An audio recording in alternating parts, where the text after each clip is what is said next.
نحمده ونصلي على رسوله الكريم أما بعد أعوذ بالله من الشيطان الرجيم بسم الله الرحمن الرحیم. A very warm welcome to you all. آج ہماری سیرت النبی صلی اللہ علیہ وسلم کا لیکچر نمبر 32 ہے. گزشتہ نشست میں جو میں نے ویڈیو اپلوڈ کیا تھا، لائیو تو کلاس نہیں ہوئی تھی ہماری، لیکن گزشتہ نشست میں جو ویڈیو اپلوڈ کیا گیا تھا اس میں بات یہاں تک پہنچی تھی کہ ہم نے دیکھا کہ اللہ کے نبی صلی اللہ علیہ وسلم اور ابو بکر صدیق رضی اللہ تعالیٰ عنہ کا جو سفر تھا مکے سے مدینے کی طرف، اس میں کیا حالات پیش آئے اور کیا کیا معجزات دیکھنے میں پیش آئے، ان ساری چیزوں کا ہم نے گزشتہ نشست میں تذکرہ کیا تھا. آج انشاءاللہ ہم اپنی گفتگو کو اس سے آگے بڑھاتے ہوئے خبا میں تشریف آوری جو ہوئی ہے اور پھر وہاں پر کیا ہوا، ان ساری چیزوں کے بارے میں گفتگو کریں گے. چلیے اپنی مجلس کا آغاز کرتے ہیں. آپ سبھی بھی درود شریف پڑھ لیجئے گا. اللہم صلی علی محمد وعلی آل محمد کما صلیت علی ابراہیم وعلی آل ابراہیم انک حمید مجید. اللہم بارک علی محمد وعلی آل محمد کما بارکت علی ابراہیم وعلی آل ابراہیم انک حمید مجید. بسم اللہ. تو خبا میں تشریف آوری کا ہم ذکر کرنے لگے ہیں. تو دوشنبے کے دن، یعنی دوشنبہ کہتے ہیں بروز پیر جو منڈے ہوتا ہے، 8 ربیع الاول 14 نبوت. 8 ربیع الاول کے مہینے کی 8 تاریخ میں 14 نبوت. جب میں کہوں 14 نبوت تو اس سے مراد یہ ہے کہ اللہ کے نبی صلی اللہ علیہ وسلم کو نبوت ملی ہے اس کے 14ویں سال میں. اس کو 14 نبوت کہا جاتا ہے، یعنی 1 ہجری مطابق. اگر آپ نارمل جو ہم اے ڈی والا جو کیلنڈر ابھی فالو کرتے ہیں، اس کے حساب سے اگر دیکھا جائے، بیک ڈیٹ کر کے اس کو کیلکولیٹ کیا جائے، تو وہ ڈیٹ بنتی ہے 23 سپٹمبر کو رسول اللہ صلی اللہ علیہ وسلم خبا میں وارد ہوئے، تو وہاں پر آپ کی تشریف آوری ہوئی ہے. حضرت عتبہ بن زبیر رضی اللہ تعالیٰ عنہ کا بیان ہے کہ مدینے کے مسلمانوں نے مکے سے رسول اللہ صلی اللہ علیہ وسلم کی روانگی کی خبر سن لی تھی، اس لیے لوگ روزانہ صبح راہ کی طرف نکل جاتے اور آپ صلی اللہ علیہ وسلم کی راہ دیکھتے رہتے. تو یہاں پر جب مکے سے اللہ کے نبی صلی اللہ علیہ وسلم اور ابو بکر صدیق رضی اللہ تعالیٰ عنہ مدینے کی طرف نکل پڑے تھے، تو حالانکہ اس زمانے میں آپ دیکھیں کہ کوئی فون کا وجود نہیں تھا، لیکن جو باتیں ہوتی وہ انسانوں ہی کے ذریعے تک آگے پہنچتی نا.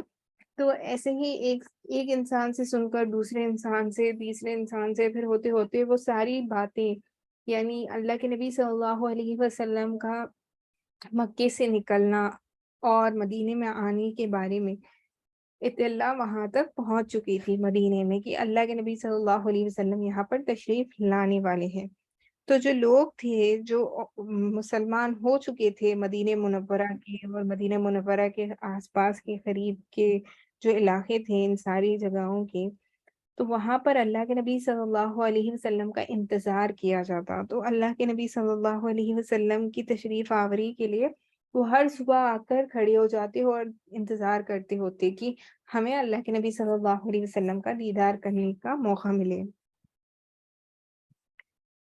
ایک روز طویل انتظار کے بعد لوگ اپنے اپنے گھروں کو پہنچ چکے تھے کہ ایک یہودی اپنے کسی ٹیلے پر کچھ دیکھنے کے لیے چڑھا. کیا دیکھتا ہے کہ رسول اللہ صلی اللہ علیہ وسلم اور آپ صلی اللہ علیہ وسلم کے رفقا سفید کپڑوں میں مبعوث ہیں، جن سے چاندنی چاک کرتی ہے، یعنی اتنا باروشن آپ کا چہرہ ہے، اتنا نورانی آپ کا چہرہ ہے کہ آپ تصور کر سکتے ہیں کہ اللہ کے نبی صلی اللہ علیہ وسلم کی بابرکت ذات میں آپ تجلیات آپ کے چہرے سے نور منور ہوتا تھا نا، کہ آپ کو اگر کوئی دیکھتا تو بس دیکھتا ہی رہ جاتا. آپ کا حسن جمال اتنا حسین تھا، آپ کا انفلوئنس ایسا تھا کہ جب کوئی آپ کی طرف دیکھتا تو وہ آپ سے متاثر ہو جاتا. تو جب اس یہودی نے دیکھا کہ 2 لوگ ہیں جو مکے کی جانب سے مدینے کی طرف رخ کرتے ہوئے آ رہے ہیں، تو وہ سمجھ گیا کہ یہ اللہ کے نبی صلی اللہ علیہ وسلم اور ان کے ساتھی، یعنی ابو بکر صدیق رضی اللہ تعالیٰ عنہ. اس نے بے خود ہو کر نہایت بلند آواز سے کہا، عرب کے لوگوں، یہ رہا تمہارا نصیب جس کا تم انتظار کر رہے تھے۔ تو اس دن ہوا کیا تھا، دھوپ کا وقت تھا، سارے لوگ اپنے گھروں کو واپس چلے گئے تھے انتظار کر کے، لیکن ایک یہودی جب اپنی کسی چیز کو دیکھنے کے لیے کسی ٹیلے پر کسی اونچی جگہ پر وہ کھڑے کر کچھ دیکھ رہا تھا، تو اس نے دیکھا کہ اللہ کے نبی صلی اللہ علیہ وسلم اور ابوبکر صدیق رضی اللہ تعالیٰ عنہ یہاں آ رہے ہیں۔ تو اس نے عرب کے لوگوں کو آواز دی اور بتایا کہ جن کا تم انتظار کر رہے تھے وہ آ چکے ہیں۔ یہ سنتے ہی مسلمان ہتھیاروں کی طرف دوڑ پڑے، یعنی جیسے ہی انہوں نے اس خبر کو سنا وہ بالکل دوڑتے ہوئے اللہ کے نبی صلی اللہ علیہ وسلم کا دیدار کرنے کے لیے وہاں پر حاضر ہو گئے، اور ہتھیار سج سج کر استقبال کے لیے امنڈ پڑے، یعنی سارے کے سارے اتنے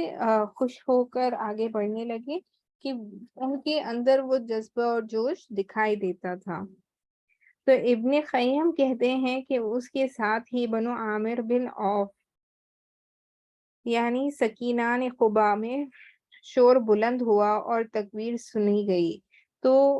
قبا جو حصہ ہے اب کیونکہ ایکسپانشن ہو چکا ہے وہ مدینے ہی کے اندر آتا ہے، لیکن اس زمانے میں جو جسے یثرب کہا جاتا تھا، یثرب کہا جاتا تھا نا مدینہ منورہ کو، تو وہ جو جگہ تھی اس کے تھوڑا باہر، اس سے تھوڑا پہلے قبا کا علاقہ تھا، جہاں پہ قبا کی مسجد بھی موجود ہے، آج بھی وہ مسجد موجود ہے جو سب سے پہلی بنائی گئی تھی قبا میں۔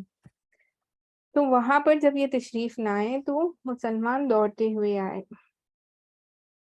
مسلمان آپ صلی اللہ علیہ وسلم کی آمد کی خوشی میں نعرے تکبیر بلند کرتے ہوئے استقبال کے لیے نکل پڑے۔ تو تمام ہی مسلمان جو مسلمان ہو چکے تھے، جو قبا کی بستی میں بھی لوگ تھے اور جو مدینہ منورہ میں بھی رہنے والے تھے، وہ سارے ہی جن تک یہ خبر اور آواز پہنچی کہ آپ جن کا انتظار کر رہے تھے وہ اللہ کے نبی صلی اللہ علیہ وسلم تشریف لا چکے ہیں، تو وہ سارے ہی لوگ تکبیرات کو بلند کرتے ہوئے آپ کی طرف دوڑ پڑے۔ پھر آپ صلی اللہ علیہ وسلم سے مل کر تحیات نبوت پیش کیا اور گرد و پیش پروان کی طرح جمع ہو گئے، یعنی جس کا انتظار کیا جاتا ہے نا، آپ امیجن کریں، آپ کو انڈرسٹینڈ کرنے کے لیے، سمجھنے کے لیے بتاتی ہوں کہ آپ اگر کسی کا انتظار کرتے ہیں اور وہ کوئی بہت امپورٹنٹ پرسنالٹی ہوتے ہیں، تو جب وہ آنے فار انسٹنس میں آپ کو اگزامپل دیتی ہوں، یہ کمپیریزن کے لائق تو اگزامپل نہیں ہے، لیکن آپ سمجھ لیں کہ کوئی سیلیبریٹی ہے یا بہت امپورٹنٹ کوئی منسٹر ہے یا کوئی کرکٹ پرسن ہے، کرکٹر ہے، تو جو فینس ہوتے ہیں وہ کیسے ارد گرد جمع ہو جاتے ہیں نا، اگر کسی کو پتا چلے کہ اس پرٹیکولر جگہ سے یہ شخص گزرنے والا ہے اور وہ یہاں پر کھڑا ہونے والا ہے، تو تمام ہی لوگ اس کو سراؤنڈ کر دیں گے نا، اس کو پورا کور کر لیں گے، اس کے اطراف کھڑے ہو جاتے ہیں اس سے بات کرنے کے لیے، اس سے ملنے کے لیے۔ بالکل اسی معاملہ آپ امیجن کر سکتے ہیں وہ صحابہ اکرام جنہوں نے ایمان لے کر وہ آ چکے تھے، لیکن ابھی تک انہوں نے اللہ کے نبی صلی اللہ علیہ وسلم کا دیدار نہیں کیا تھا، وہ تمام ہی ان کے دلوں میں یہ خواہش تھی کہ ہم بھی اللہ کے نبی صلی اللہ علیہ وسلم کو دیکھیں، ان سے ملیں، ان سے بات کر سکے، ان کے ذریعے فیض حاصل کر سکے نا۔ تو ان تمام ہی چیزوں کے لیے وہ بڑے ہی جوش کے ساتھ آگے بڑھے، اور اللہ کے نبی صلی اللہ علیہ وسلم اور ابو بکر صدیق رضی اللہ تعالیٰ عنہ جہاں آ چکے تھے، انہوں نے تمام ہی لوگوں نے ان کے ارد گرد کھڑے ہو گئے۔ اس وقت آپ صلی اللہ علیہ وسلم پر سکینت چھائی ہوئی تھی اور یہ وحی نازل ہو رہی تھی، یعنی کہ آپ امیجن کر سکتے ہیں اللہ سبحانہ و تعالیٰ نے قرآن مجید میں بیان کیا ہے کہ اگر قرآن مجید میں جو آیتیں ہیں نا ہمیں دکھائی نہیں دیتا، لیکن وہ اتنی پاورفل اور اس کا اتنا وزن ہوتا ہے کہ اللہ نے فرمایا کہ اگر کسی پہاڑ پر ان آیتوں کو اتارا جاتا تو وہ ریزہ ریزہ ہو جاتا، لیکن اس کو کس جگہ پر اتارا گیا؟ ہمارے نبی صلی اللہ علیہ وسلم کے قلب اطہر پر اتارا گیا، یعنی آپ کے دل مبارک پر ان آیتوں کو اتارا گیا نا۔ اللہ کے نبی صلی اللہ علیہ وسلم امی لقبی تھے، یعنی آپ پڑھنا لکھنا نہیں جانتے تھے، اس کے باوجود اللہ سبحانہ وتعالیٰ نے آپ کی ذات بابرکت کو اس طریقے سے بلند فرمایا ہے کہ اللہ کے نبی صلی اللہ علیہ وسلم کے ساتھ کسی کا درجہ نہیں ہے، وہ سب سے اونچے، سب سے اعلیٰ ہے، ان کے ساتھ کوئی بھی آپ سمجھے ان کے لیول پر کوئی نہیں جا سکتا، یہی میں بتانے لگی تھی۔ تو اللہ کے نبی صلی اللہ علیہ وسلم پر جب وحی نازل ہوتی تھی تو اس کی وجہ سے آپ کے چہرے مبارک پر سکینت نازل ہوا کرتی تھی، تو بالکل یہی کا یہی معاملہ اس وقت بھی موجود تھا۔ تو اللہ کے نبی صلی اللہ علیہ وسلم پر جو آیت نازل ہوئی اس کا مفہوم یہ ہے کہ اللہ آپ کا مولا ہے، اور جبریل علیہ السلام اور صالح مومنین بھی، اور اس کے بعد فرشتے آپ صلی اللہ علیہ وسلم کے مددگار ہیں، یعنی اللہ سبحانہ و تعالیٰ اور جبرائیل امین جو ہے وہ اللہ کے نبی صلی اللہ علیہ وسلم کے مددگار ہیں، اور ساتھ ہی ساتھ تمام اہل حق ایمان لانے والے لوگ، تمام ہی لوگ اللہ کے نبی صلی اللہ علیہ وسلم کے مددگار رہیں گے دین کو پھیلانے میں، اس کو بتایا گیا ہے۔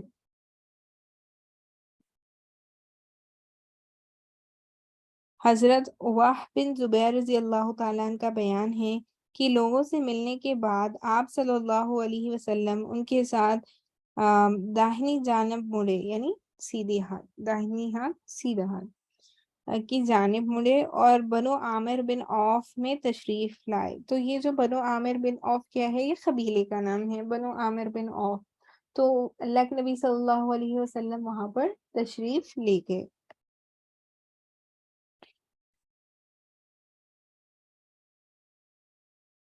یہ دوشنبے کا دن اور ربیع الاول کا مہینہ تھا، جیسے کہ میں نے آپ کو بتایا دوشنبے کا دن تھا، یعنی منڈے، دوشنبہ کہتے ہیں منڈے کو، اور ربیع الاول کا مہینہ تھا اور دوشنبے کا دن تھا، اور 14 نبوت میں اللہ کے نبی صلی اللہ علیہ وسلم خبا میں تشریف لے آئے تھے۔ ابو بکر صدیق رضی اللہ تعالیٰ عنہ آنے والوں کے استقبال کے لیے کھڑے تھے، اور رسول اللہ صلی اللہ علیہ وسلم چپ چاپ بیٹھے تھے۔ انصار کے جو لوگ آتے جنہوں نے رسول اللہ صلی اللہ علیہ وسلم کو دیکھا نہ تھا، وہ سیدھے ابو بکر صدیق رضی اللہ تعالیٰ عنہ کو سلام کرتے، یہاں تک کہ رسول اللہ صلی اللہ علیہ وسلم پر دھوپ آ گئی اور ابو بکر صدیق رضی اللہ تعالیٰ عنہ نے چادر تان کر آپ صلی اللہ علیہ وسلم پر سایہ کیا، تب لوگوں نے پہچانا کہ یہ رسول اللہ صلی اللہ علیہ وسلم ہے۔ تو ابو بکر صدیق رضی اللہ تعالیٰ عنہ چونکہ اللہ کے نبی صلی اللہ علیہ وسلم کے ساتھ ہی تھے، تو لوگ جنہوں نے اللہ کے نبی صلی اللہ علیہ وسلم کو پہلے نہیں دیکھا تھا وہ کنفیوز ہو جاتے، اس بات سے کنفیوز ہو جاتے کہ اللہ کے نبی صلی اللہ علیہ وسلم کا مزاج یہ تھا کہ آپ بہت چپ چاپ رہتے تھے، آپ کم بات کرتے تھے، لیکن اتنی جامع بات کرتے تھے کہ اس کا اثر زیادہ ہوتا تھا۔ تو وہ لوگ انہوں نے کب سمجھا کہ یہ اللہ کے نبی صلی اللہ علیہ وسلم ہے، صدیق رضی اللہ تعالیٰ عنہ خود کھڑے ہو کر اللہ کے نبی صلی اللہ علیہ وسلم کو دھوپ سے بچانے کے لیے انہوں نے وہ آگے بڑھے، اور انہوں نے چادر اللہ کے نبی صلی اللہ علیہ وسلم کے چہرے مبارک کی طرف بڑھائی تاکہ اس کا سایہ آ جائے اور دھوپ سے وہ بچ جائیں۔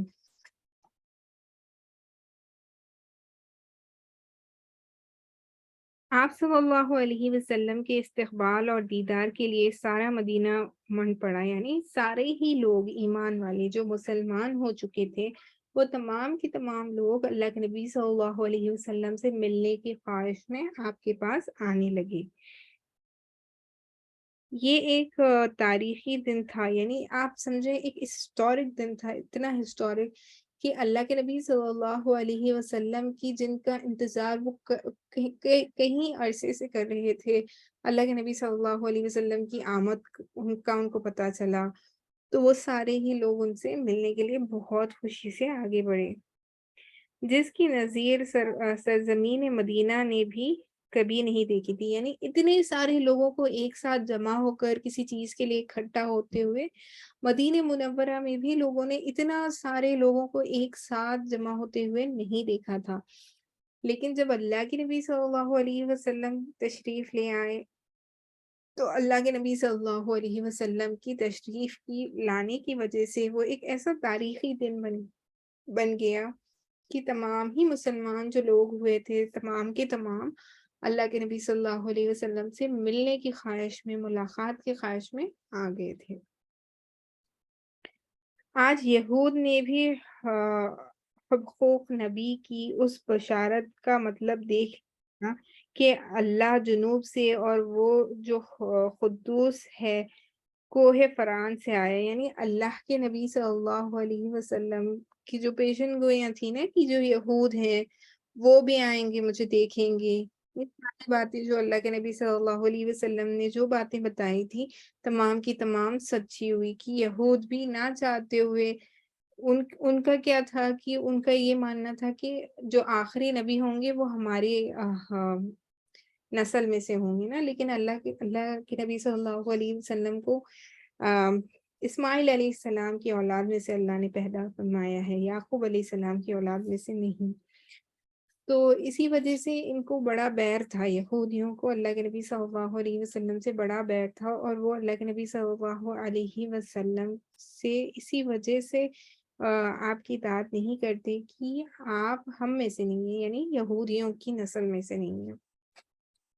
لیکن اس دن ایسا تاریخی دن تھا کہ اس دن تمام ہی لوگ یہودی جو خلاف بھی ہوتے تھے لیکن باوجود وہ خلاف ہونے کے وہ اللہ کے نبی صلی اللہ علیہ وسلم کے دیدار کے لیے موجود وہاں پر تھے اس وقت۔ تو یہ اللہ کے نبی صلی اللہ علیہ وسلم کی پیشن گوئی ہیں جو پہلے سے اللہ کے نبی صلی اللہ علیہ وسلم نے بتائی تھی۔ رسول اللہ صلی اللہ علیہ وسلم نے خبا میں کلثم رضی اللہ تعالی عنہ بن حدام، اور کہا جاتا ہے کہ سعد رضی اللہ تعالیٰ عنہ بن خیثمہ کے مکان میں قیام فرمایا۔ پہلا قول زیادہ قوی ہے، یعنی کلثم رضی اللہ تعالیٰ عنہ بن حدام کے مکان پر۔ اور یہاں پر ایک واقعہ بھی مشہور ہے جو یہاں سیرت میں لکھا تو نہیں گیا ہے لیکن میں نے دوسرے لیکچرز میں سنا ہے تو میں آپ کو بتاتی چلوں۔ تو جب وہ جو اونٹ جس پر اللہ کے نبی صلی اللہ علیہ وسلم اور ابوبکر صدیق رضی اللہ تعالیٰ عنہ جس پر وہ سوار ہو کر آئے تھے، بتایا یہ جاتا ہے کہ وہ اونٹ جو تھی اللہ کے نبی صلی اللہ علیہ وسلم کسی کا دل نہیں دکھانا چاہ رہے تھے نا، کہ سارے ہی لوگ اللہ کے نبی صلی اللہ علیہ وسلم کو اپنے مکان پر رکانا چاہتے تھے۔ اللہ کے نبی صلی اللہ علیہ وسلم تمام ہی لوگوں کا کسی کا دل نہیں دکھانا چاہتے تھے۔ تو اللہ کے نبی صلی اللہ علیہ وسلم نے ارادہ یہ کیا اور فرمایا کہ یہ جو اونٹ جس پر ہم سوار ہو کر آئے ہیں یہ جس کے مکان کے پاس جا کر رکے گی میں اس کے گھر میں رکوں گا۔ تو آپ دیکھیں اللہ کے نبی صلی اللہ علیہ وسلم کی دیانت داری سمجھیں کہ کسی کا دل بھی نہیں دکھے گا کہ کسی انسان نے کسی کی طرف فیور ہو کے کوئی فیصلہ لیا ہے نا۔ وہ جو اونٹنی آپ کی تھی وہ جہاں پر بھی جس کے مکان کے پاس بھی جا کر رکے گی اسی کے مکان میں قیام کروں گا۔ تو یہ جو صحابی کا ابھی ہم نے نام سنا ہے ان کے مکان کے پاس جا کر وہ رکی تھی اور اللہ کے نبی صلی اللہ علیہ وسلم نے انہی کے مکان میں وہاں پر آرام فرمایا۔ ادھر حضرت علی بن ابی طالب نے مکے میں 3 روز ٹھہر کر اور لوگوں کی جو امانتیں رسول اللہ صلی اللہ علیہ وسلم کے پاس تھیں انہیں ادا کر کے پیدل ہی مدینے کا رخ کیا اور قباء میں رسول اللہ صلی اللہ علیہ وسلم سے آ ملے اور کلثم رضی اللہ تعالی عنہ کے یہاں قیام فرمایا۔ تو 3 دنوں کے بعد اللہ کے نبی صلی اللہ علیہ وسلم کا قباء میں تشریف لانے کے 3 دنوں کے بعد اور 3 دنوں کے بعد جن بھی لوگوں کی اللہ کے نبی صلی اللہ علیہ وسلم کے پاس جو بھی امانتیں باقی تھی، آپ دیکھیں آپ ہپوکریسی دیکھیں ان مکے والوں کی کہ اللہ کے نبی صلی اللہ علیہ وسلم کو وہ نبی ماننے کے لیے راضی نہیں، نہ آپ کی اطاعت کرنے کے لیے راضی نہیں، نہ آپ کو دین اسلام کو جو آپ پھیلانا چاہ رہے ہیں جس طریقے سے آپ دین اسلام کی دعوت دیتے ہیں اس سے روکتے ہیں، لیکن اللہ کے نبی صلی اللہ علیہ وسلم کی طرح امانت دار، دیانت دار، صادق اور امین انہیں کوئی نہیں ملتا۔ تو وہ اگینسٹ بھی ہوتے، لیکن اگر ان کو اپنا مال کی حفاظت کرانی ہے، کسی کے پاس امانت کے طور پہ رکھانے کی بات آتی ہے، تو وہ اللہ کے نبی صلی اللہ علیہ وسلم کے پاس ہی اپنی امانتیں رکھا دے، کہ ان کو پتا تھا کہ آپ کی امانت میں سے کوئی چیز غائب نہیں ہوگی۔ تو جو امانتیں اللہ کے نبی صلی اللہ علیہ وسلم کے پاس باقی رہ گئی تھی، ان تمام کو علی رضی اللہ تعالیٰ عنہ نے ان لوگوں کے حوالے کر دیا، اور پھر وہ بھی خبا میں کی طرف نکل پڑے، یعنی مدینہ منورہ کی طرف پیدل ہی نکل پڑے۔ اور پھر خبا میں جب اللہ کے نبی صلی اللہ علیہ وسلم رکے ہوئے تھے، تب علی رضی اللہ تعالیٰ عنہ وہیں پر آ کر آپ سے ملے، اور انہوں نے بھی وہیں پر قیام فرمایا۔ رسول اللہ صلی اللہ علیہ وسلم نے خبا میں کل 4 دن، یعنی دوشمہ، منگل، بدھ، جمعرات، یا 10 سے زیادہ دن، یا کچھ روایتوں کے مطابق 24 دن قیام فرمایا ہے۔ تو یہاں پہ الگ الگ قول ملتے ہیں، لیکن آپ کو سمجھنے کے اعتبار سے یہ سمجھنا ضروری ہے کہ ایک صحابی کے مکان پر، جن کا نام کلثوم رضی اللہ تعالیٰ عنہ ملتے ہیں، ان کے مکان پر اللہ کے نبی صلی اللہ علیہ وسلم کا قیام تھا کچھ دن کے لیے۔ ایک قول کے مطابق 4 دن رکے ہیں، ایک قول کے مطابق 10 دن رکے ہیں، ایک قول کے مطابق 24 دن۔ اور اسی دوران مسجد قباء کی بنیاد رکھی۔ تو مسجد قباء جو بنائی گئی تھی، اس کی بنیاد اللہ کے نبی صلی اللہ علیہ وسلم نے رکھی، اور اس میں نماز بھی پڑھی۔ یہ آپ صلی اللہ علیہ وسلم کی نبوت کے بعد پہلی مسجد ہے جس کی بنیاد تقوی پر رکھی گئی۔ تو اللہ کے نبی صلی اللہ علیہ وسلم کو نبوت ملنے اور نبوت کا اظہار ہونے کے بعد، جب آپ نے دین اسلام کی دعوت دینا شروع کیا، تو اس کے بعد سب سے پہلی بنائی جانے والی مسجد کون سی ہے؟ مسجد قباء۔ یہ ہم تمام کو معلوم ہونا چاہیے کہ کون سی وہ پہلی مسجد ہے جس کی بنیاد اللہ کے نبی صلی اللہ علیہ وسلم نے رکھی۔ تو جب اللہ کے نبی صلی اللہ علیہ وسلم نے اس کی بنیاد رکھی، تو یہ تقوی کی بنا پر بنائی جانے والی پہلی مسجد تھی۔ تقوی کسی کہتے ہیں؟ کہ اللہ کا استحضار ہونا، کہ اللہ سبحانہ وتعالیٰ ہمیں دیکھ رہے ہیں، اور اللہ سبحانہ وتعالیٰ لا شریک ہے، یعنی اللہ کے ساتھ کسی کو شریک نہیں ٹھہرایا جا سکتا۔ کوئی اللہ سبحانہ وتعالیٰ کے لائق کوئی اور اللہ سبحانہ وتعالیٰ کے لائق نہیں ہے نا کہ اس کی عبادت کی جائے۔ کوئی اور معبود ہی نہیں ہے، اللہ کے برابر کوئی بھی نہیں ہے کہ کسی اور چیز کی عبادت کی جائے۔ یہ آپ صلی اللہ علیہ وسلم کی نبوت کے بعد پہلی مسجد ہے جس کی بنیاد تقوی پر رکھی گئی۔ 5ویں دن، یا الگ الگ قول ملتے ہیں، یعنی کہ کئی روایتوں میں یہ ملتا ہے کہ 5ویں دن، کسی روایت میں ملتا ہے کہ 12ویں دن، یا پھر 26th ڈے، 26ویں دن جمعہ کا دن تھا۔ آپ صلی اللہ علیہ وسلم حکم الہی کے مطابق سوار ہوئے، اور ابو بکر صدیق رضی اللہ تعالیٰ عنہ آپ صلی اللہ علیہ وسلم کے رفیق تھے۔ آپ صلی اللہ علیہ وسلم نے بنو نجار کو، جو آپ صلی اللہ علیہ وسلم کے ماموں کا قبیلہ تھا، اطلاع بھیج دی تھی کہ وہاں پر وہ آنے والے ہیں۔ چنانچہ وہ تلواریں حامل کیے حاضر تھے۔ آپ صلی اللہ علیہ وسلم نے ان کے ساتھ مدینے کا رخ کیا، یعنی اب یہاں پر کچھ عرصہ رکنے کے بعد، خبا میں کچھ عرصہ رکنے کے بعد، پھر خبا سے مدینے کا سفر طے کیا گیا، خبا سے ہوتے ہوئے۔ اور بیچ میں، چونکہ آپ کو پتہ ہے کہ اللہ کے نبی صلی اللہ علیہ وسلم کی والدہ محترمہ آمینہ جو تھیں، وہ بلانگ کرتی تھی مدینے سے، تو اللہ کے نبی صلی اللہ علیہ وسلم کے ماموں جان جو تھے، وہ مدینے ہی سے بلانگ کرتے تھے نا، تو ان کو اطلاع دے دی گئی تھی، اور وہ تمام ہی اللہ کے نبی صلی اللہ علیہ وسلم کی خدمت میں حاضر تھے اپنی تلواریں لے کر۔ بنو سالم بن عوف کی آبادی میں پہنچے تو جمعہ کا وقت آ گیا۔ تو یہ جمعہ کے وقت روانہ ہوئے، اور جمعہ کا وقت آ گیا تھا جب وہ اس آبادی میں، یعنی اس قبیلے میں پہنچے۔ آپ صلی اللہ علیہ وسلم نے بطن وادی میں اس مقام پر جمعہ پڑھا جہاں اب مسجد ہے۔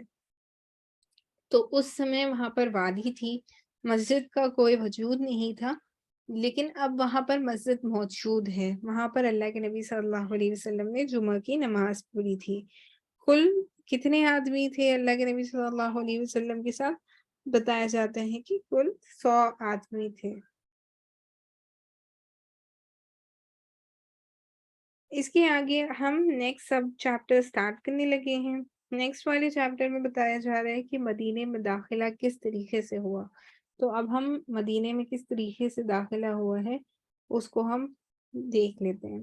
تو جمعہ کے بعد نبی صلی اللہ علیہ وسلم مدینہ تشریف لے گئے اور اسی دن سے اس شہر کا نام یثرب کے بجائے مدینۃ الرسول یعنی شہر رسول پڑ گیا۔ اسی وجہ سے اس جگہ کو آج بھی مدینہ منورہ کہا جاتا ہے نا، مدینۃ الرسول یا شہر رسول، اسی وجہ سے اس کا نام پڑا ہے۔ کیونکہ اللہ کے نبی صلی اللہ علیہ وسلم وہاں پر مکے سے مدینے کی جانب جب آ گئے تو اس کا نام یثرب۔ اب یہاں سے سیرت میں ہم دیکھیں گے کہ اس کو مدینۃ الرسول یا مدینہ منورہ مدینہ ہی کہا جائے گا، اب اس کو یثرب کہنا جائز نہیں ہے۔ یثرب ہم نے صرف اسی لیے ذکر کیا کیونکہ اللہ کے نبی صلی اللہ علیہ وسلم کے وہاں پر تشریف لانے سے پہلے، ہجرت کر وہاں پر آنے سے پہلے جو اس کا نام تھا اس کو یثرب کہا جاتا تھا، لیکن اب جب ہم سیرت میں اس جگہ پر پہنچ چکے ہیں جہاں پر ہم نے اللہ کے نبی صلی اللہ علیہ وسلم کا تشریف کے بارے میں، مدینے میں تشریف کے بارے میں پڑھ لیا، تو اب اس تشریف لانے کی وجہ سے اس جگہ کا نام مدینۃ الرسول پڑ گیا، یعنی شہر رسول پڑ گیا ہے، جسے مختصراً جو ہے ہم عام انداز میں ہم صرف مدینہ کہتے ہیں نا، مدینہ کہا جاتا ہے۔ یہ نہایت تبناک تاریخی دن تھا۔ گلی کوچے تقدیس و تمہید کے کلمات سے گونج رہے تھے، یعنی ہر جگہ دین اسلام کا پرچم اونچا اور لہرایا ہوا تھا۔ تمام ہی لوگ اسلام لا چکے تھے، مدینہ منورہ میں ہر کوئی مسلمان تھا اور سبھی لوگوں کی زبانوں پر اللہ کی وحدانیت، اللہ کی ہی باتیں، دین اسلام ہی کی باتیں گونجی ہوئی تھی، اور انصار کی بچیاں خوشی اور مسرت سے ان اشعار کے نغمے بکھیر رہی تھی۔ تو انصار کی جو بچیاں تھیں انہوں نے اشعار پڑھے تھے۔ آپ کو پتہ بھی ہوگا یہاں پر اس کا مفہوم لکھا ہے، آپ نے سنا بھی ہوگا، طلع البدر علینا من ثنیعات الوداع وجب الشکر علینا مع دعا للہ دا۔ یہ اور بھی اس میں اشعار ہیں، میں اس کا مفہوم آپ کو بتا دیتی ہوں کہ 14ویں کے چاند ہے ہم پر چڑھا، یعنی اللہ کے نبی صلی اللہ علیہ وسلم کے چہرے مبارک کو 14ویں کا چاند کتنا بیوٹیفل ہوتا ہے، اور انسانوں کو 14ویں کا چاند دیکھنا اچھا لگتا ہے، اسی طریقے سے اللہ کے نبی صلی اللہ علیہ وسلم کی بابرکت اور مبارک چہرے مبارک کو جب دیکھا گیا تو وہ بالکل 14ویں کے چاند کی طرح تھا۔ ان پہاڑوں سے جو ہے سوئے جنوب سے، جہاں سے اللہ کے نبی صلی اللہ علیہ وسلم تشریف لا رہے تھے، وہاں سے ایک چاند ابھرتا ہوا نظر آ رہا تھا نا ان کو، تو شکر واجب ہے، اور ہاں شکر واجب ہے ہمیں اللہ کا، یعنی وہ اللہ کا شکر بھی ادا کرنے والے ہیں۔ کیسا عمدہ دین اور تعلیم ہے نا، جو میں ابھی آپ کے سامنے جو پڑھ رہی تھی، میں اس کا دوبارہ آپ کو سمجھا دیتی ہوں کہ جیسے طلع البدر علینا ہے، تو طلع البدر علینا کا مطلب یہ ہے کہ ان پہاڑوں سے جنوب سے تشریف آ رہی ہے، کس کی؟ من ثنیعات الوداع، من ثنیعات الوداع ہے 14ویں کے چاند کی طرح نا، ہم پر ایک چاند ہے آیا ہوا، تو اللہ کے نبی صلی اللہ علیہ وسلم کی چہرے مبارک کو وہ 14ویں کے چاند سے کمپیئر کر کے اشعار پڑھ رہے ہیں۔ وجب الشکر علینا، اور کیسا عمدہ دین اور اس کی کیسی عمدہ تعلیم ہے، اس کا مطلب یہ ہے۔ مع دعا للہ دا کا مطلب یہ ہے کہ شکر واجب ہے ہمیں اللہ کا۔ ایھا المبعوث فینا ہے ہے اطاعت فرض تیرے حکم کی، یعنی اللہ سبحانہ وتعالیٰ کی اطاعت بھی فرض ہے، اور پھر اللہ سبحانہ وتعالیٰ کے بھیجے ہوئے رسول نبی صلی اللہ علیہ وسلم کی اطاعت کرنا بھی ہم پر فرض ہے۔ جیوتا بالامر المطاع، بھیجنے والا ہے تیرا کبریا، یعنی جس نے آپ کو یہاں پر بھیجا وہ اور بھی بلند و بالا ہے، یعنی اللہ سبحانہ وتعالیٰ کی ذات بابرکت جس نے آپ کو مکے سے مدینے کی طرف بھیجا۔ کتنی پیارے اشعار ہے نا، اگر آپ اس کو بالکل ہی اچھی ٹون میں پڑھیں گے سنیں گے تو آپ کو بہت پیسفل لگے گا۔ آپ سنا کریں۔ انصار اگرچہ بڑے دولت مند نہ تھے، یعنی انصار جو صحابی تھے، مدینے میں انصار جو لوگ تھے وہ بجائے اس کی کہ وہ بہت امیر نہیں تھے، لیکن ہر ایک کی یہی آرزو تھی کہ رسول اللہ صلی اللہ علیہ وسلم اس کے یہاں قیام فرمائیں۔ جس میں نے آپ کو بتایا نا کہ اللہ کے نبی صلی اللہ علیہ وسلم کو ہر کوئی اپنے گھر پہ قیام کرنے کے لیے کنونس کرنا چاہتا تھا، ہر کوئی چاہتا تھا کہ وہ اللہ کے نبی صلی اللہ علیہ وسلم ہمارے پاس رک جائیں۔ چنانچہ آپ صلی اللہ علیہ وسلم انصار کے جس مکان یا محلے سے گزرتے، وہاں کے لوگ آپ صلی اللہ علیہ وسلم کی اونٹنی کی نکیل پکڑ لیتے اور عرض کرتے کہ تعداد و سامان اور ہتھیار و حفاظت فرش و راہ ہے، تشریف لائیے، یعنی ہم ہر چیز سے آپ کی حفاظت، آپ کی ہر چیز کا خیال رکھیں گے، آپ ہمارے پاس تشریف لائیں۔ مگر آپ صلی اللہ علیہ وسلم فرماتے کہ اونٹنی کی راہ چھوڑ دو، یعنی میری اونٹنی کو آگے بڑھنے دو، اونٹنی کو آگے جانے دو، اس کی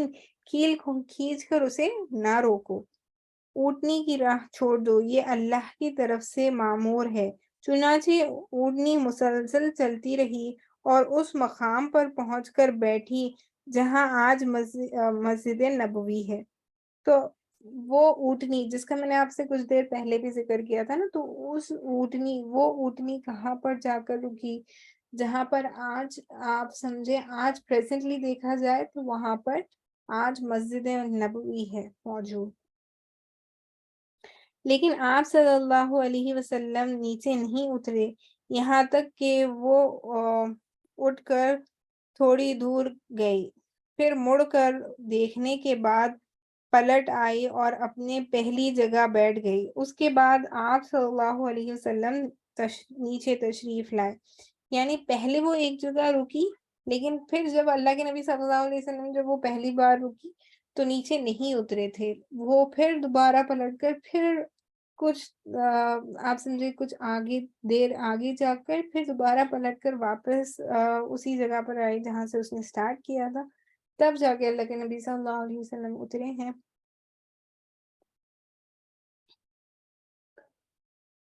یہ آپ صلی اللہ علیہ وسلم کے ننیال والوں یعنی بنو نجار کا محلہ تھا، اور یہ اونٹنی کے لیے محض توفیق الہی تھی، پر اللہ کے نبی صلی اللہ علیہ وسلم دل ہی دل میں بنو نجار میں ہی جانا چاہتے تھے، کیونکہ آپ کے ننیال کا قبیلہ تھا، لیکن آپ کسی کا دل بھی نہیں دکھانا چاہتے تھے۔ دوسرے انصار صحابہ بھی جو تھے، جو بہت آپ سے ملنا چاہتے تھے، آپ کو اپنے گھر پہ رکانا چاہتے تھے، قیام کے لیے آپ کو بلا رہے تھے، تو آپ ان کا بھی دل نہیں دکھانا چاہتے تھے، لیکن آپ نے یہی کہا کہ اللہ کے حکم سے میری اونٹنی جہاں پر رکے گی میں وہیں پر قیام کروں گا نا، تو وہ اونٹنی بنو نجار ہی میں جا کر رکی۔ اب بنو نجار کے لوگوں نے اپنے اپنے گھر لے جانے کے لیے رسول اللہ صلی اللہ علیہ وسلم سے عرض معروض شروع کی، لیکن ابو ایوب انصاری رضی اللہ تعالیٰ نے لپک کر خجبہ اٹھا لیا اور اپنے گھر لے کر چلے گئے۔ اس پر رسول اللہ صلی اللہ علیہ وسلم فرمانے لگے، آدمی اپنے خجاوے کے ساتھ ہے۔ ادھر حضرت اسد بن زہیرہ رضی اللہ تعالیٰ نے آ کر اونٹنی کی نقل پکڑ لی، چنانچہ یہ اونٹنی انہی کے پاس رہی۔ تو اس کی جو آپ سمجھے جو ڈور ہوتی ہے جس کو پکڑ کر سامنے چلا جاتا ہے نا اونٹ کو، اسی طریقے سے ان صحابہ اکرام نے پکڑ لیا اور پھر وہ اللہ کے نبی صلی اللہ علیہ وسلم کو اپنے گھر لے گئے۔ صحیح بخاری میں حضرت انس رضی اللہ تعالیٰ عنہ سے مروی ہے کہ نبی صلی اللہ علیہ وسلم نے فرمایا کہ ہمارے کس آدمی کا گھر زیادہ قریب ہے؟ حضرت ابو ایوب انصاری نے کہا کہ میرا۔ آئیے اے رسول صلی اللہ علیہ وسلم، یہ رہا میرا مکان اور یہ رہا میرا دروازہ۔ آپ صلی اللہ علیہ وسلم نے فرمایا، جاؤ اور ہمارے لیے خیل اللہ کی ضیاء تیار کر دو۔ انہوں نے عرض کی، آپ دونوں حضرات تشریف لے چلیں، اللہ برکت دے۔ تو ابو ایوب انصاری رضی اللہ تعالیٰ عنہ کے مکان پر وہ جا کر رکے ہیں یہاں پر مدینہ منورہ تشریف لانے کے بعد۔ چند دن بعد آپ صلی اللہ علیہ وسلم کی زوجہ محترمہ ام المومنین حضرت سعودہ رضی اللہ تعالیٰ عنہ اور آپ کی دونوں صاحبزادیاں حضرت فاطمہ رضی اللہ تعالیٰ عنہ اور ام کلثوم رضی اللہ تعالیٰ عنہ اور حضرت اسامہ بن زید رضی اللہ تعالیٰ عنہ اور ام ایمن رضی اللہ تعالیٰ عنہ بھی آ گئیں۔ تو آپ کی بیٹیاں بھی اور سب آ گئے۔ ان سب کو حضرت عبداللہ بن ابی بکر آل ابی بکر کے ساتھ، جن میں حضرت عائشہ رضی اللہ تعالیٰ عنہ بھی تھی، لے کر آئے تھے۔ تو ان تمام کو ابو بکر صدیق رضی اللہ تعالیٰ عنہ کے بیٹے لے کر آئے تھے۔ البتہ نبی صلی اللہ علیہ وسلم کی ایک صاحبزادی حضرت زینب رضی اللہ تعالیٰ عنہ حضرت ابو العاص رضی اللہ تعالیٰ عنہ کے پاس باقی رہ گئی تھی، انہوں نے آنے نہیں دیا اور وہ جنگ بدر کے بعد تشریف لا سکی۔ تو حضرت ابو العاص جو تھے وہ اس وقت تک ایمان نہیں لائے ہوں گے، اس وجہ سے ان کو وہاں پر روک لیا گیا تھا مکے ہی میں، اور وہ مدینے کی جانب نہیں آ سکی تھی۔ وہ جنگ بدر کے بعد انہوں نے مدینے کی طرف وہ تشریف لائی ہیں، زینب رضی اللہ تعالیٰ عنہ۔ امید ہے آپ کو سمجھ میں آ رہا ہوگا کہ کس طریقے سے قباء کا سفر ہوا، پھر قباء سے مدینہ منورہ کی طرف سفر ہوا۔ حضرت عائشہ رضی اللہ تعالیٰ عنہ کا بیان ہے کہ رسول اللہ صلی اللہ علیہ وسلم مدینہ تشریف لائے تو حضرت ابو بکر رضی اللہ تعالیٰ عنہ اور حضرت بلال رضی اللہ تعالیٰ عنہ کو بخار آ گیا۔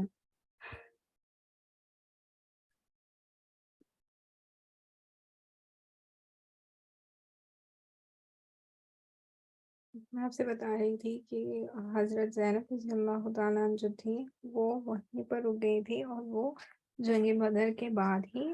مدینہ منورہ میں تشریف لا سکی ہیں۔ حضرت عائشہ رضی اللہ تعالیٰ عنہ کا بیان ہے کہ رسول اللہ صلی اللہ علیہ وسلم مدینہ تشریف لائے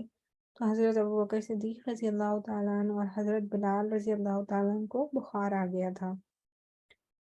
میں نے ان کی خدمت میں حاضر ہو کر دریافت کیا کہ ابا جان، آپ کا کیا حال ہے، اور اے بلال، آپ کا کیا حال ہے؟ وہ فرماتی ہیں کہ جب حضرت ابو بکر صدیق رضی اللہ تعالیٰ عنہ کو بخار آتا تو یہ شعر پڑھتے، ہر آدمی سے اس کے اہل کے اندر صبح بخیر کہا جاتا ہے، حالانکہ موت اس کے جوتے کے تسمے سے بھی زیادہ قریب ہے۔ یعنی جب کبھی آپ کو بخار آتا اور آپ سے پوچھا جاتا کہ آپ کیسے ہیں، تو آپ ہمیشہ اسی لیے بتایا جاتا ہے نا کہ موت کو جو یاد کرتے ہیں ہمیشہ اپنی موت کو یاد رکھتے ہیں کہ مر کے ہمیں اللہ کے سامنے حاضر ہونا ہے، اور اللہ سبحانہ و تعالیٰ کو اپنی جو بھی ہم نے دنیا میں وقت گزارا اس کا حساب دینا ہے، ہر بات جو کہی اس کا حساب دینا ہے، ہر کام جو کیا اس کا حساب دینا ہے۔ تو پھر وہ خوف خدا والی زندگی گزارتا ہے اور اللہ کو راضی کرنے والی زندگی گزارتا ہے۔ تو اسی طریقے سے ابو بکر صدیق رضی اللہ تعالیٰ عنہ سے جب کبھی پوچھا جاتا کہ ابا جان آپ کی طبیعت کیسی ہے، یا آپ کو جب بخار آتا ہے، جب آپ کی طبیعت خراب ہوتی، تو آپ سے جب پوچھا جاتا تو آپ یہی بتاتے کہ انسان کی موت جو ہے وہ جس طریقے سے اس کے پیر میں جوتے جب وہ پہنتا ہے تو کتنی قریب ہوتی ہیں، اسی طریقے سے بالکل موت انسان کے پیچھے پیچھے چلتی ہوتی ہے اور بس اس کو دبک دیتی ہے نا جب اس کا وقت آ جاتا۔ تو یہی انہوں نے بتایا۔ اور حضرت بلال رضی اللہ تعالیٰ عنہ کی حالت کچھ سنبھلتی تو وہ اپنے خبر ان کی آواز اچھی تھی نا، آپ کو پتا ہوگا کہ سب سے پہلے مؤذن جو تھے جنہوں نے اذان دی تھی وہ بلال رضی اللہ تعالیٰ عنہ تھے، تو وہ بھی اشعار کہا کرتے تھے،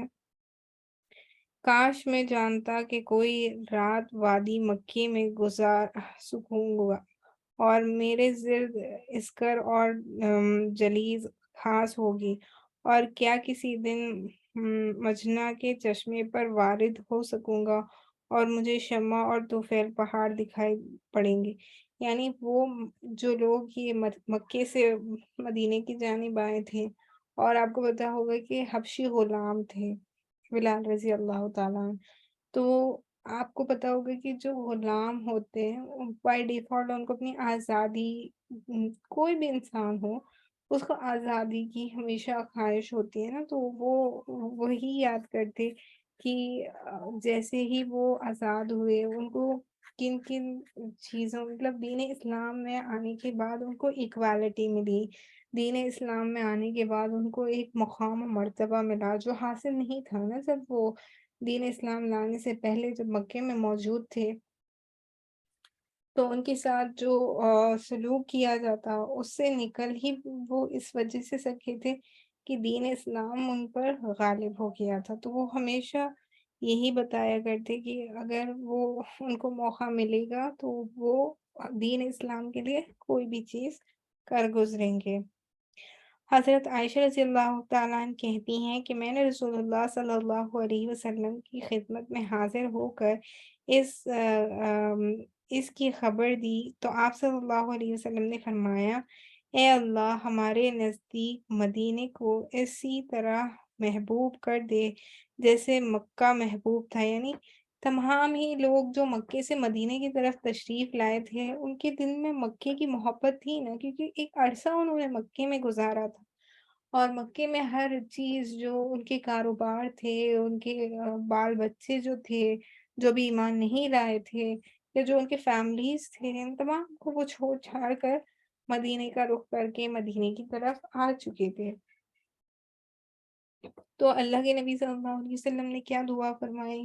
کہ جس طریقے سے مکہ مکرمہ سب کے دلوں میں محبوب ہے، اے اللہ مدینہ منورہ کو، مدینے کو بھی تمام لوگوں کے دلوں میں محبوب کر دے۔ تو آج ہم دیکھتے ہیں نا جتنی فضیلت مکے کی ہے، مکے میں جو جلال اور تجلیات دکھائی دیتے ہیں، مدینے میں جو جاتے ہیں تمام ہی لوگ یہ کہتے ہیں کہ مدینے میں ایک الگ ہی سکون اور اطمینان ان کو محسوس ہوتا ہے جب وہ مدینہ منورہ تشریف لے جاتے ہیں۔ تو اللہ کے نبی صلی اللہ علیہ وسلم کی دعا کا نتیجہ ہے کہ مکے کے ساتھ ساتھ مدینے کو بھی بڑی فضیلت حاصل ہے، اور مدینے کی فضا صحت بخش بنا دے اور اس کے سعد و مد یعنی گلے کے پیمانوں میں برکت دے دے، اور اس کا بخار منتقل کر کے جفا پہنچا دے، یعنی دونوں حضرات ابو بکر صدیق رضی اللہ تعالیٰ عنہ، بلال رضی اللہ تعالیٰ عنہ، دونوں کو جب بخار آ گیا تھا تو اللہ کے نبی صلی اللہ علیہ وسلم نے یہ دعا فرمائی، اللہ نے آپ صلی اللہ علیہ وسلم کی دعا سن لی اور حالت بدل گئی، یعنی بہتر ہو گئی، یہاں تک کہ حیات طیبہ کی ایک قسم اور اسلامی دعوت کا ایک دور یعنی مکی دور پورا ہو جاتا ہے۔ یہاں تک جو ابھی ہم نے جن ساری چیزوں کا ہم نے تذکرہ کیا، یہ مکی دور جو تھا، اب مدینے میں تشریف لانے کے بعد یہ دور آپ سمجھے ختم ہو چکا ہے سیرت کے حوالے سے۔ یہاں سے جو ہم گفتگو کریں گے، جو بھی چیپٹرز ہم پڑھیں گے، یہ سارے ہی کے سارے مدینے کے ریلیٹڈ، مدنی زندگی کے ریلیٹڈ ہوں گے کہ مدینے میں تشریف لانے کے بعد کیا کس طریقے سے دین اسلام پھیلا ہے، کیا کیا چیزیں ہوئی ہیں، ان تمام ہی چیزوں کے بارے میں ہم گفتگو کریں گے۔ اگلا چیپٹر میں سٹارٹ کرنے لگی ہوں، اگلا چیپٹر ہے مدنی زندگی۔ تو مدنی عہد کو 3 مرحلوں پر تقسیم کیا جاتا ہے، یعنی مدنی جو زندگی ہے، اب مکی زندگی کمپلیٹ ہو چکی ہے، مکی دور جو اللہ کے نبی صلی اللہ علیہ وسلم کی نبوت کا تھا، آپ کے دین اسلام کا اظہار سب کے سامنے کرنے، یعنی نبوت کا اظہار سب کے سامنے کرنے سے پہلے کا جو دور تھا، آپ کی پیدائش سے لے کر آپ کے مکے سے ہجرت کرنے تک، یہ تمام ہی مکی دور جو تھا اس کو ہم ڈسکس کر چکے ہیں. یہ تمام جو ہم نے سارا ہی 32 کلاسز، آج ہماری 32nd کلاس ہے، میری 32nd لیکچر ہے. تو 32 کلاسز میں جو بھی کچھ ہم نے ڈسکس کیا ہے یہ تمام کا تمام مکی زندگی تھا. اب یہاں سے جو ہم ڈسکس کریں گے یہ مدنی زندگی ہوگی کہ مدینہ منورہ میں تشریف لانے کے بعد کس طریقے سے دین اسلام کا کام ہوا ہے اور کیا کیا حالات پیش آئے. تو اس ساری جو مدنی زندگی ہے اس کو اگر ڈیوائڈ کیا جائے تو یہ اس کے 3 مرحلے بنتے ہیں. سب سے پہلا مرحلہ یہ ہے کہ جس میں فتنہ اور اضطرابات برپا کیا گیا، اندر سے رکاوٹیں کھڑی کی گئی. اندر سے رکاوٹوں کا مطلب کیا ہے کہ آپ کو پتا ہوگا کہ مدینہ منورہ میں تمام ہی لوگ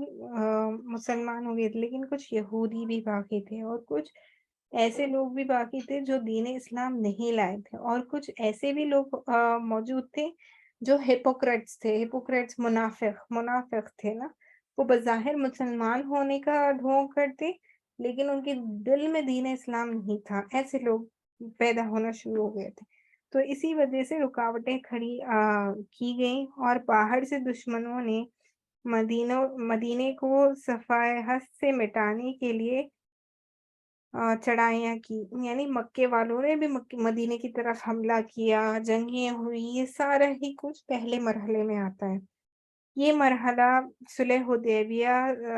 ذی-القعدہ 6 ہجری پر ختم ہو جاتا ہے. تو صلح حدیبیہ کیا ہے، کس طریقے سے مکے والوں سے صلح کی گئی تھی، ان تمام کا ذکر ہم انشاءاللہ آگے آنے والی نشستوں میں کریں گے. ابھی ہم صرف سمرائز کر کے آپ سے بتا رہے ہیں کہ پہلا مرحلہ جو تھا اس میں کیا کیا چیزیں ہوں گی. سمرائز کر کے پہلا والا جو مرحلہ ہوگا جو ہم ڈیٹیل میں ابھی ڈسکس کریں گے آگے انشاءاللہ اگلی نشستوں میں. پہلی والے مرحلے میں یہ ہے کہ جب وہاں پر اللہ کے نبی صلی اللہ علیہ وسلم تشریف لائے ہیں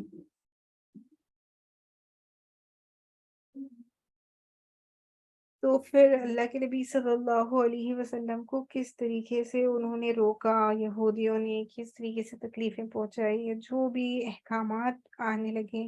ان تمام کے بارے میں ہم پڑھیں گے، اور صلح حدیبیہ کے بارے میں بھی ہم دیکھیں گے. دوسرے مرحلے میں یہ ہے کہ جس میں بت پرست قیادت کے ساتھ صلح ہوئی. تو جو بت پرست لوگ موجود تھے ان کے ساتھ جو قیادت ہوئی یہ فتح مکہ کے بارے میں ہے. رمضان 8 ہجری پر منتہی ہوتا ہے اور یہی مرحلہ شان عالم اور دعوت اسلام پیش کرنے کا بھی مرحلہ ہے. یعنی دوسرا مرحلہ جو ہے وہ بہت کریوشل ہے. آپ سمجھے سگنیفیکنٹ چینجز اور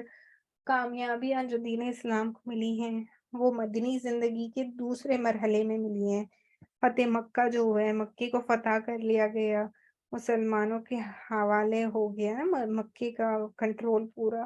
مسلمانوں ہی نے جیت لیا تھا، جس کو فتح مکہ کے نام سے جانا جاتا ہے. اس کی ساری تمام تفصیلات آگے آئیں گی. اور تیسرا اور آخری مرحلہ جو مدنی زندگی کا ہوتا ہے وہ یہ ہے کہ جس میں خلقت اللہ کے دین میں فوج در فوج داخل ہوئی. یعنی تمام ہی عرب کے لوگ دین اسلام کی طرف مائل ہو گئے. یہی مرحلہ مدینے میں قوموں اور قبیلوں کے وفود کی آمد کا بھی مرحلہ ہے. یہ مرحلہ رسول اللہ صلی اللہ علیہ وسلم کی حیات مبارکہ کے آخر یعنی ربیع الاول 11 ہجری تک محیط ہے. تو اللہ کے نبی صلی اللہ علیہ وسلم کی دنیا سے پردہ فرمانے تک کا جو سفر ہے، یعنی تب تک کی جو زندگی ہے مدینے میں فتح مکہ کے بعد سے، وہ تیسرا مرحلہ کہا جاتا ہے. اس کو تیسرا مرحلہ بتایا جاتا ہے. تیسرے مرحلے میں جو مدنی زندگی ہے اس میں فوج در فوج